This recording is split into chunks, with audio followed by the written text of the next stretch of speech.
Welcome to hands down our most atmospheric environment yet, included free in the latest update to BeatSaber. For those actually unaware, every new environment we release does not require a purchase of the music pack to experience the environment. In the menu, simply choose which environment you want to play with, regardless of your DLC ownership.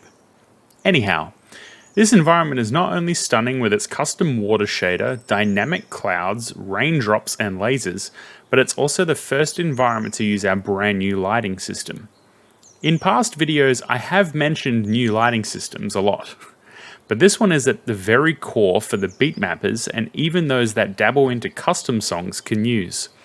Our entire lighting event system has been updated. Let me show you how it works. Up until now, a beatmap has had at their disposal 4 different event types that can be used in the different event lanes. These include on, off, flash, and fade out. The fade out actually has a set length of time it takes to fade out, and this cannot be controlled in any way. It will always last the same amount of time. Anyone who has mapped a song without any further mods have perhaps realized that we've never actually had a fade-in style event. Something that has been planned since the launch of the game in 2018, but we never got it. So it was finally time to overhaul fading, and to give more control to the mappers. We used to have 4 event types. We now actually only have 2. Don't worry though, old maps including custom songs will not be impacted at all. Any environment will also work with both the new and old lighting system. The new 2-event system now has just an event type we call static and another one we call fade. On both event types, we have full control of brightness now on a 1 to a 120 scale. This means we can set an event to a brightness level of 6 or 72 or 113 if we wanted. A static event is an event that updates the light to its brightness level instantly and then retains that brightness. So place one down and set it to 100 and that light will turn on, just like our old on event. Set another static event down and set it to a brightness of 0 and this is now like the old off event. But the real fun stuff is the fade events. They are placed the same as the static events. You put one down and you set a brightness level to it.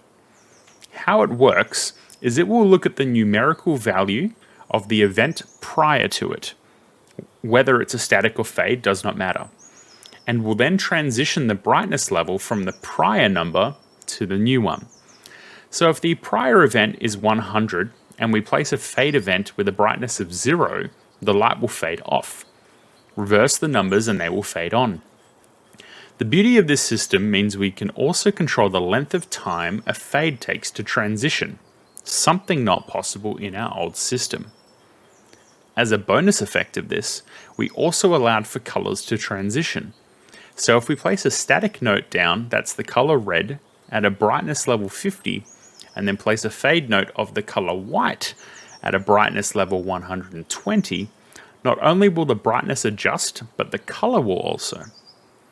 It sounds quite tedious to change brightness values to exact desired numbers, but the new control scheme for events makes them a breeze to adjust. A small video I posted on my Twitter the other day contained this effect as a teaser for the keen-eyed. A lot of people, especially those in the modding community, did pick up on this, and theorized we may have been introducing full color control. Although something that may possibly be used in the future, this new lighting system has been designed with a simple yet effective mindset, as well as keeping all of our songs and environments cross-compatible. For example, this new system means you can still select your own color scheme you want, and the cross-color fade system will still work. I helped design this system from the ground up, and so I'd really like to hear what you guys think. Another small change to the lighting system, which actually is how events use time. In the past, events worked in what we call real time instead of game time. Let's use the old fade out note for example. It would always fade over a span of, let's say, 2 seconds. This means every single fade event we ever used in 3 years took 2 seconds to fade. Even if we went into practice mode and set our song speed to 50%, or we used faster song, well, because events relied on real time, it means the fade events would still always last 2 seconds. They would never be affected by the speed of the song. This is also true for ring rotations, laser speeds, etc. Because events, including the old events, now use game time, this means that lights for old charts now look much better if playing the song at a different speed than normal speed. It also means lights can pause when you pause the game. Your next question may be about the interface you've been viewing just now. Well, it's true. This video is inadvertently announcing that we are currently developing a brand new 3D based editor from the ground up. The Billie Eilish pack is our first music pack to use it. It's still in very early development, but we are looking to release it into public beta soon. It's full of features, like variable BPM, and runs with the in-game engine so every environment looks one-to-one.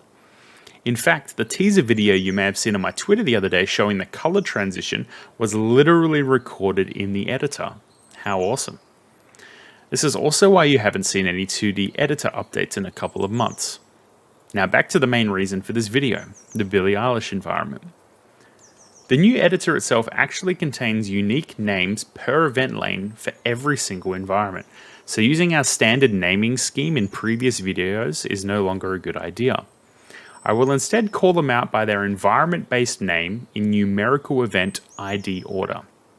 This environment contains more event lanes and IDs than we have ever used before, 14 in total.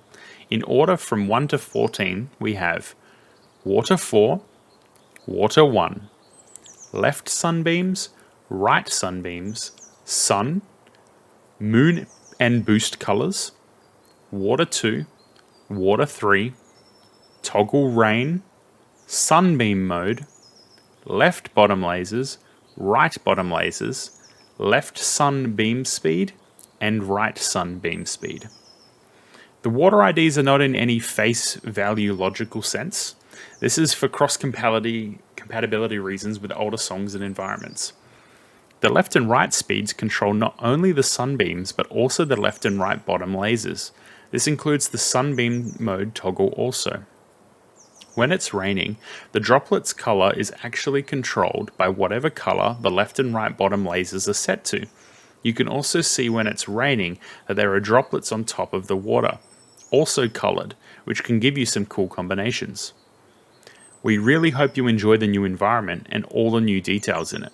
It was more hands-on from more team members than any other environment we've released yet, and we really hope you enjoy the spoils. We also hope you are liking the new lighting event system and are excited to try it out yourself. Follow the team on social media for updates for when we put the new editor into beta. Have fun. Feedback, feedback, feedback, feedback.